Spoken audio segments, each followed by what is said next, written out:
This is Eric J coming at you with street news. No, we ain't professional and neither is this story.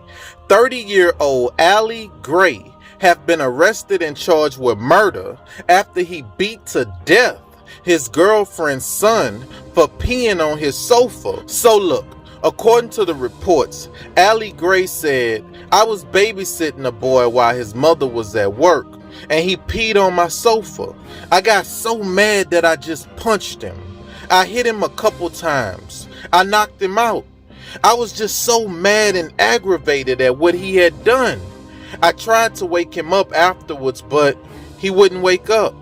I then texted his mama and told her he wasn't breathing, and she came home from work, and about an hour later, we called 911. The boy's biological father said, "I want my son's mother to be held accountable for this. My son was tortured. My son was tortured and murdered. I would not settle for that." The autopsy said that my son suffered a laceration to his liver. My son had bleeding on his brain. He had bruises all over his body. It seems to me like this was premeditated murder. A father's quest for justice. He says he warned the state that his little boy was in danger. He believes the lack of action cost the toddler his life. Good evening, I'm Keith Cate. And I'm Stacy Scheibel. Thank you for joining us. 2-year-old Jaden Hines told his dad he was afraid to go to his mom's house. Today, Jaden's mother was arrested, accused of playing a role in his death. 8 on your side investigator Masa Saidi is joining us from the Tampa News Center with more on this story tonight. Masa, prosecutors saying this mom pretty much failed to protect her son. That's exactly right, Keith and Stacy. Prosecutors say this mother knew her boyfriend was abusing her child and she did not stop it. Tonight, we've confirmed the Florida Department of Children and Families was involved in Jaden's case, but action did not come in time to save the little boy. A sudden and tragic end to a young life. Police say Jaden Hines was beaten and left unconscious for at least an hour before 911 was called. Tonight, Jaden's mom, RASHAWD Day, and boyfriend Alegray Jones are charged. The question now, did the state miss warning signs? Rashad Hines is Jaden's dad. I called DCF and nobody took action. I have to bury my 2-year-old son tomorrow, and the pain and hurt that I feel knowing that these people had the power to change things. Rashad was worried about his son's safety. For months, he tried to change the existing custody agreement, keep Jaden full-time. He turned to the court, the judge, and the Florida Department of Children and Families. I'm not a DCF expert. I don't have a degree in child care or anything like that, but I do have common sense. She should have been investigated. Knowing that she lost custody of her first daughter, she should have been investigated. Siobhan Harris heads DCF. We called and emailed the agency to learn about the state's involvement in Jaden's case. 10 days later, this statement, quote, "This family was known to the child welfare system. As a result, DCF Secretary Harris ordered a special review to examine prior interactions with the family and address potential systematic issues." Do you think there are potential systematic issues here? Of course I do. My message to Harris would be, please, please, please, please investigate your department. Find out who's responsible for my son's death and get rid of him. Despite his deep pain, Rashad is determined to find purpose in the face of tragedy. He'll work to save other children and keep Jaden's memory alive.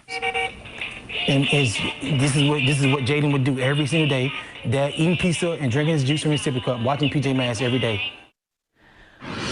So Jaden's mom is charged with neglect causing great bodily harm and accessory following murder. And this morning, her boyfriend was indicted on first-degree murder. And Keith, he could face death. Right, and it sounds like Jaden's dad did pretty much everything he could to protect his son. Yeah, he really did. Rashad Hines did everything he could. There was an existing custody agreement in place, and legally he couldn't break that order and just decide that he was going to keep Jaden. He would have gotten into a lot of trouble for that, Keith. Sad, thank you. Listen, I agree with the father. If you allow your boyfriend to come in and kill my son, you need to go to jail with him.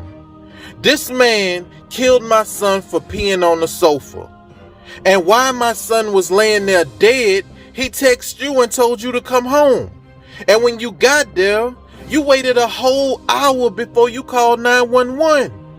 The police said the little boy's body was covered in bruises. It was clear that he was being abused. It's some things that I just don't understand. Your child's father is not a deadbeat.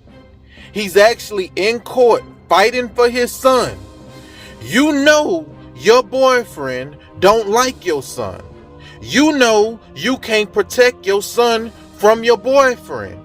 And you know if you had to choose between your boyfriend and your son, you would choose your boyfriend. Why not just let him go live with his dad? What you holding on for?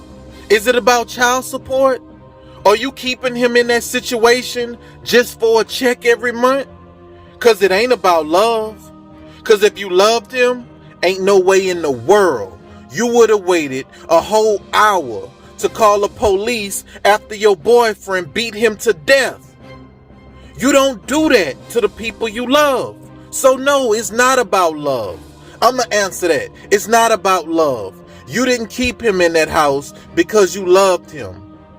Listen, sometimes you gotta take yourself out of the equation and do what's best for the next person. Forget about how you feel about your son dad. Deep down, you know your son dad is a better man than your boyfriend. Deep down, you know the best place for your child to be is with his daddy.